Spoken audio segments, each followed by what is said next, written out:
کیوں اختلاف ہے اپنوں سے؟ کیسی لڑائی، کیسا جھگڑا؟ جب تمہیں اپنا ہر عمل اللہ کے لیے کرنا ہے، جس کے نتیجے میں تمہاری دنیا اور آخرت دونوں بھلی ہونے والی ہے، تو پھر دوسرے کے ایکشن سے آپ ری ایکشن میں کیوں آتے ہیں؟ اس کو بھی تو کرنا چاہیے نا، وہ ایسے غلط کام کیوں کرتا ہے؟ ارے بھائی، جب تم اپنی قبر میں تنہا جاؤ گے، تم اپنے رب کے سامنے جواب دہ ہو، تو کیا تم اپنے ایگزامینیشن ہال میں، امتحان گاہ میں دوسروں کی کاپی پر نظر رکھتے ہو یا اپنی کاپی پر؟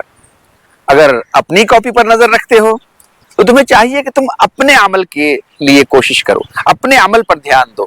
اگر تم دوسروں کی طرف دھیان دو گے، دوسروں کی کاپی چیک کرتے رہو گے، کون کیا لکھ رہا ہے، صحیح لکھ رہا ہے، غلط لکھ رہا ہے، اچھا وہ غلط لکھ رہا ہے تو میں بھی غلط لکھوں گا، تو کیا ہوگا؟ انجام آپ فیل ہو جائیں گے۔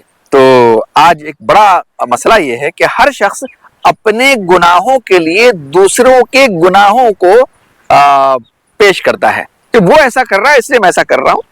ارے میرے بھائی، کون کیا کر رہا ہے، کون کیا کرنے والا ہے، کون کیا کرے گا، تم اپنے معاملے پر دھیان دو۔ جو کچھ تم جمع کر رہے ہو وہ تمہارے عزیز و اقربا کا ہے، اور جو تم اوپر بھیج دیتے ہو، یعنی جو عمل خالص اللہ کے لیے کرتے ہو، تو وہ تمہارا ہے، اور وہ تمہیں دنیا اور آخرت دونوں جگہ نہ صرف سرخرو کرنے والا ہے، نہ صرف تمہیں کامیاب کرنے والا ہے، بلکہ جنت الفردوس میں اعلیٰ مقام عطا کرنے والا ہے۔ تمہیں ایسے بہت سارے تحفے اور تحائف اور گفٹ ملنے والے ہیں، جس کو دیکھ کر یقین مانو انبیاء اور شہداء تک رشک کریں گے۔ رشک سمجھتے ہو نا؟ رشک بہت اچھی چیز ہے۔ جب آدمی یہ کہتا ہے کاش میرے پاس بھی ایسا ہوتا، یقیناً انبیاء کے پاس بہت کچھ ہوگا، شہداء کے پاس بھی بہت کچھ ہوگا، لیکن آپ کو بھی کچھ ایسی چیزیں اللہ دے گا جس کو دیکھ کر وہ ایک نظر میں کہیں کاش یہ میرے پاس ہوتا۔ یہ اور بات ہے کہ ان کے پاس ہوگا۔ تو غصہ کو توڑنے والی ایک چیز اور غصے سے بچنے والی اور بچانے والی ایک چیز ایکشن میں رہنا ہے، ری ایکشن میں نہیں آنا ہے۔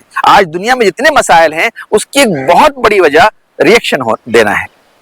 جو آپ کو ری ایکشن نہیں ایکشن میں رہنا ہے، اور یقین کیجئے، یقین کرو کہ تمہاری جگہ جو ہم ہوتے، یقین کرو کہ تمہاری جگہ جو ہم ہوتے، محبتوں کے خزانے لٹا دیے ہوتے۔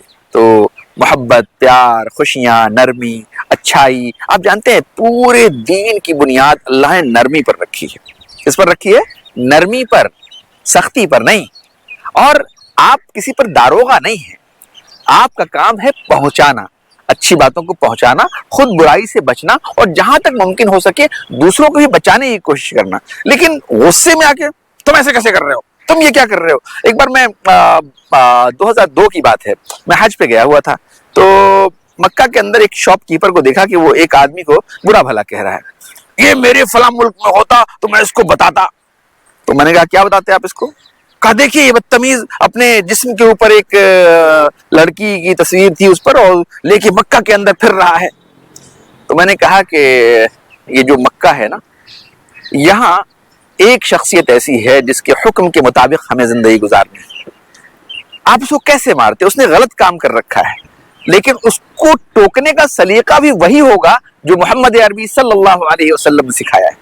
تو آپ جائیے، آپ کی ماشاءاللہ کپڑے کی دکان ہے، ایک شرٹ ٹی شرٹ لے کر جائیے اور کہیے میرے بھائی یہ ٹی شرٹ آپ کے لیے تحفہ ہے، یہ والی ٹی شرٹ تھوڑی سی اچھی نہیں لگ رہی ہے۔ امکان ہے کہ وہ آدمی آپ کی بات بھی سمجھ جائے اور آپ اللہ کے ہاں سرخرو ہو جائیں۔ لیکن اگر آپ نے بھی دیکھیے، کیچڑ سے کیچڑ صاف نہیں ہوتا، کیچڑ کو صاف کرنے کے لیے پانی کی ضرورت ہوتی ہے۔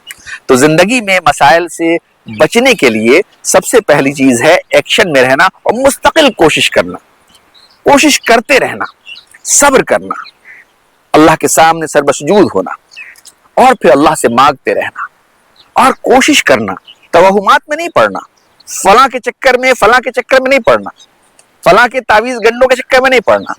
ہاں، دعائیں لینا اپنوں سے، پرایوں سے، علماء سے، نیکوکاروں سے، اور مستقل کوشش کرنا۔ کہاں فیلیور ہے، کیوں غلطیاں کی میں نے، کیا غلطیاں کی میں نے۔ اس کے بعد بھی اگر کہیں آزمائش کے طور پہ اللہ تعالیٰ آپ کو وہاں کامیاب نہیں ہوتے آپ، تو کہیے انشاءاللہ انا للہ و انا الیہ راجعون، اللہم اجرنی فی مصیبتی واخلف لی خیرا من، اللہ مجھے اس سے اچھا بدلہ دے گا۔ حضرت سودا رضی اللہ عنہ کے شوہر کا انتقال ہوا تو وہ کہنے لگی کہ میں یہ دعا کیوں پڑھوں، اللہم اجرنی فی مصیبتی واخلف لی خیرا من، مجھے اس سے اچھا کیا ملے گا۔ تو کہا چلو اللہ کے رسول نے کہا ہے تو پڑھ لیتی ہوں. آپ جانتے ہیں ان کی شادی نبی کریم صلی اللہ علیہ وسلم سے ہو گئی. یہ انا للہ و انا الیہ راجعون جو ہم صرف کسی کے مرنے میں پڑھتے ہیں، نہیں نہیں، جب بھی کوئی پریشانی ہو، جب بھی وَإِذَا أَصَابَكُم مِّن مُّصِيبَةٍ قَالُوا إِنَّا لِلَّهِ وَإِنَّا إِلَيْهِ راجعون. جب بھی کوئی مصیبت آئے تو کہیے اِنَّا لِلَّهِ وَإِنَّا إِلَيْهِ راجعون، اللهم أجرني في مصیبتی واخلف لي خيرا منها. جب غصہ آئے تو اعوذ باللہ من الشیطان الرجیم پڑھیے. تو ریئیکشن نہیں، ایکشن میں رہنے کا. ٹھیک ہے انشاءاللہ. پھر ملتے ہیں آدم ٹاکس میں کسی اور موضوع کے ساتھ. شکریہ.